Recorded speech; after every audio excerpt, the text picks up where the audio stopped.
Hi, and welcome back to the Intimacy Reset.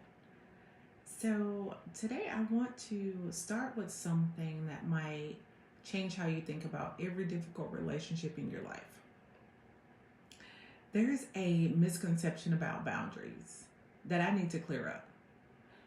And it's a lie that keeps so many of us trapped between two terrible options, either being consumed by others or cutting everyone off. Here's the truth: boundaries aren't about shutting people out. They're not walls, they're not weapons, they're not punishment. They're about keeping yourself intact while staying connected. They're about remaining soft in a world that gives you every reason to harden. They're about loving people without losing yourself in the process.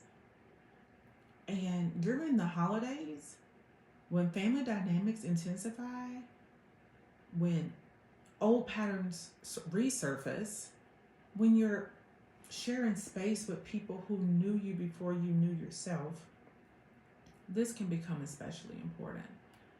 Because here's what I've learned after 16 years of counseling thousands through relationship challenges is the people who struggle most with boundaries are often the ones with the biggest hearts, the ones who feel everything, the ones who want to help, to heal, to hold everyone and everything together. Me too. You've been taught that love has no limits, that if you really care, you'll tolerate anything, that boundaries are selfish, they're mean and unloving. But I'm here to tell you something different. Boundaries are how you keep your love pure. They're how you protect resentment from poisoning your relationships.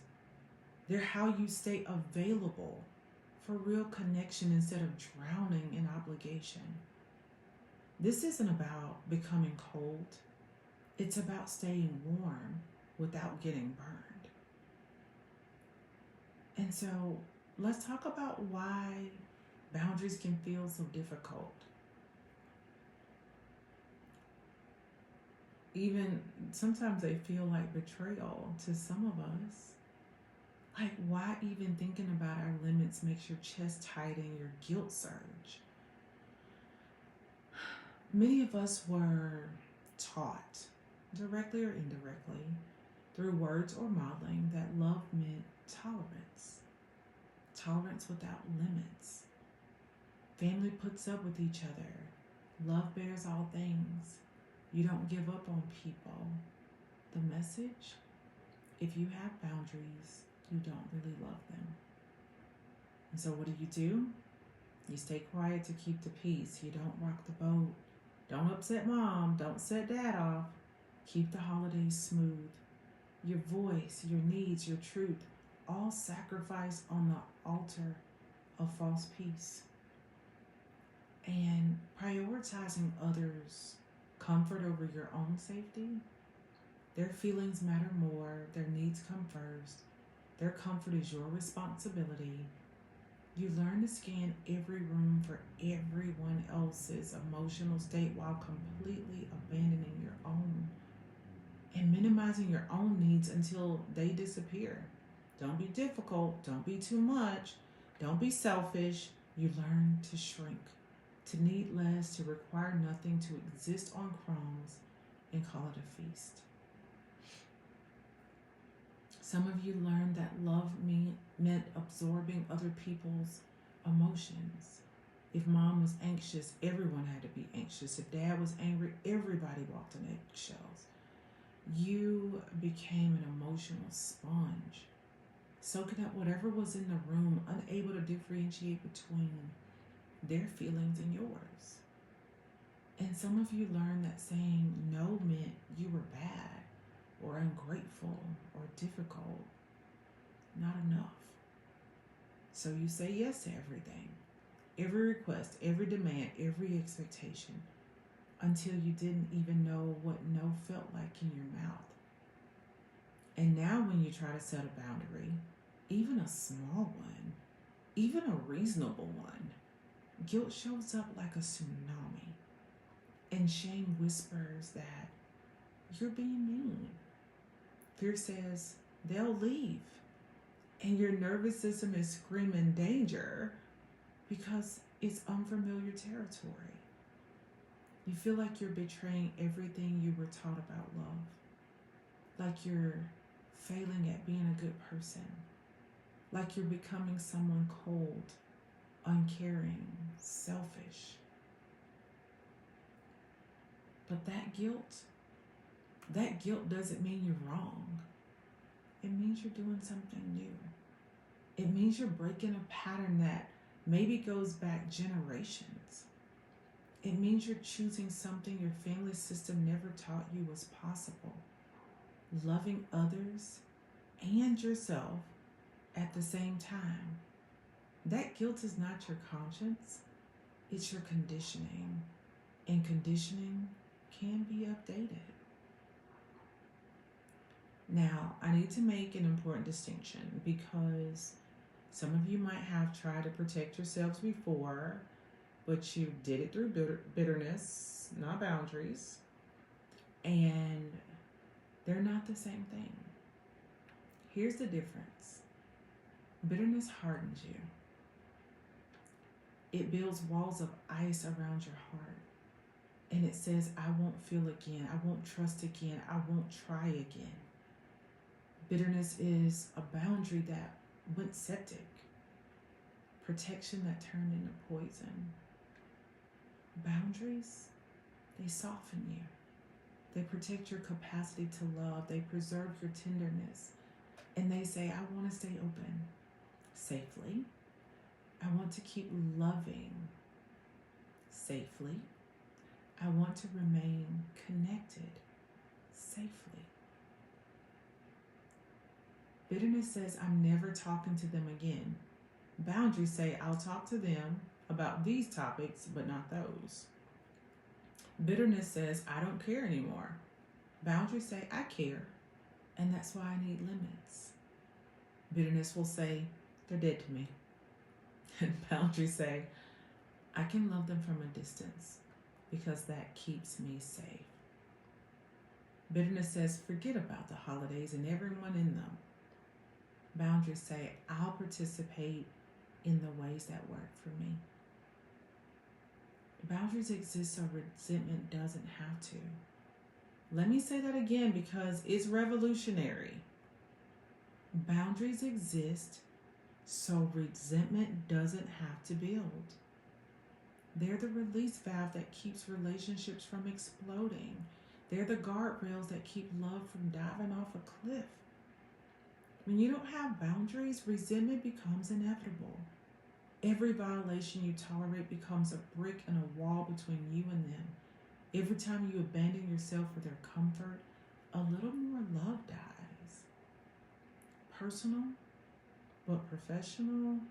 I've counseled so many people who say I hate my family or I can't stand being around them. And when we dig deeper, we find it isn't hate. It's just exhaustion from having no boundaries. It's rage from years of self-abandonment. And it's grief from losing themselves one accommodation at a time. They don't actually want to cut everybody off. They want to exist without being consumed. They want to love without drowning. They want to connect without disappearing. And that's what it makes boundaries possible. They let you love sustainably. They let you give from abundance instead of depletion. They let you choose connection instead of defaulting to obligation. Boundaries keep your heart soft by protecting it from what would make it hard. And so, let's talk about loving without self-abandonment. What does that look like? What does it actually look like truly to love people without abandoning yourself? Because most of us have never seen this model. We've seen martyrdom disguised as love. We've seen enabling disguised as support. We've seen self-abandonment disguised as devotion. But loving without self-abandonment, that's different. It looks different. Leaving before you're depleted, not when you're already empty, not when you're already triggered, not when resentment is already building, but while you still have some reserves, while you can still leave with grace instead of storming out. It sounds like it's been lovely, but I need to head out now. Period. No elaborate excuses, no justification, no asking permission to take care of yourself. Not engaging in conversations that harm you. You don't have to defend your life choices at dinner. You don't have to explain your parenting to people who won't understand. You don't have to justify your career, your relationship, your body, your existence. This looks like I'm not discussing that. That's not up for debate. It's not up for discussion. Let's talk about something else. And if they persist, you physically remove yourself. Stand up, walk away. Your feet are boundaries too. Not explaining your limits repeatedly. You don't have to make them understand. You don't have to get anyone's approval. You don't have to justify what you need to be okay. State your boundary once, maybe twice. After that, just implement it. Stop teaching people who refuse to learn. Stop explaining to people who choose not to understand. And please stop negotiating non-negotiables. Choosing neutral responses. You don't have to fight every battle. You don't have to correct every wrong. You don't have to engage with every provocation. Interesting. I'll think about that. That's one perspective. These are complete responses. They acknowledge without agreeing. They respond without engaging. Stepping away without drama, no announcement, no production, no I'm leaving because y'all make me crazy. Just a quiet exit, a bathroom break that becomes a walk, a glass of water that becomes 10 minutes on the porch. Your boundaries don't need an audience. They just need implementation by you. No one else is going to hold your boundaries. And you know what else you don't have to do? You don't have to prove your boundaries are valid. You don't have to wait until things are bad enough. You don't have to earn the right to protect yourself. You don't have to have a therapist note or a perfect explanation or unanimous approval. You don't have to prove your boundaries. You just have to honor them. And here's what's beautiful. When you stop trying to convince others and just start protecting yourself, something shifts. Either they adjust to the new reality or they show you who they really are. Either way, you get clarity.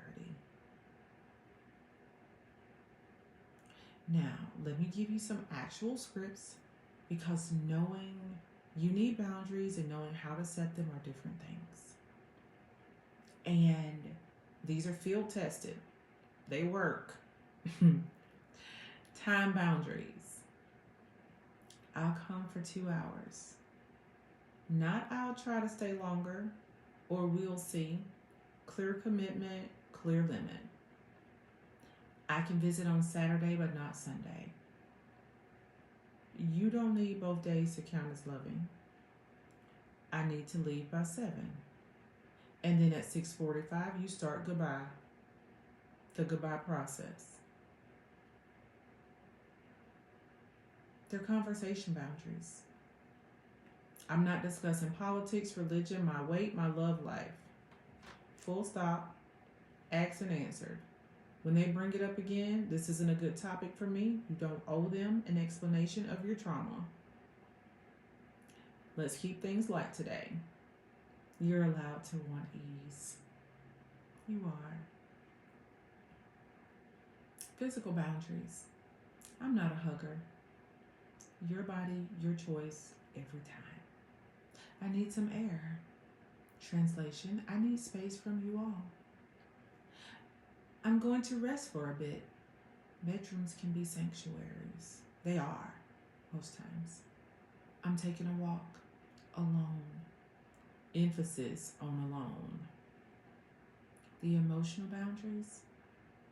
I can't be your therapist about this, even if you're trained in counseling. That's between you and them. Not your circus, not your monkeys. I'm staying neutral. You don't have to pick sides in family drama. I need to protect my peace right now. Your mental health matters. Now, here's what happens when you use these. Some people will test them. Oh, they will push. They will guilt, and they will act wounded. They'll say, you've changed. You're different. You're not yourself. You know what? They're right.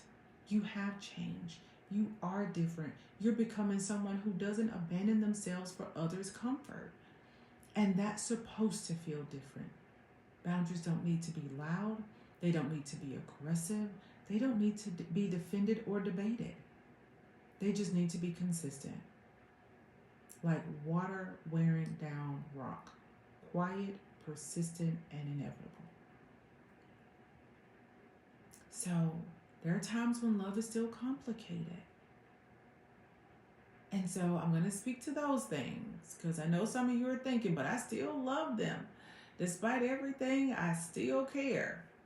Of course you do. Boundaries aren't about not loving. They're about how you love, including how you love yourself. You can love people and still need distance. Love doesn't always mean closeness.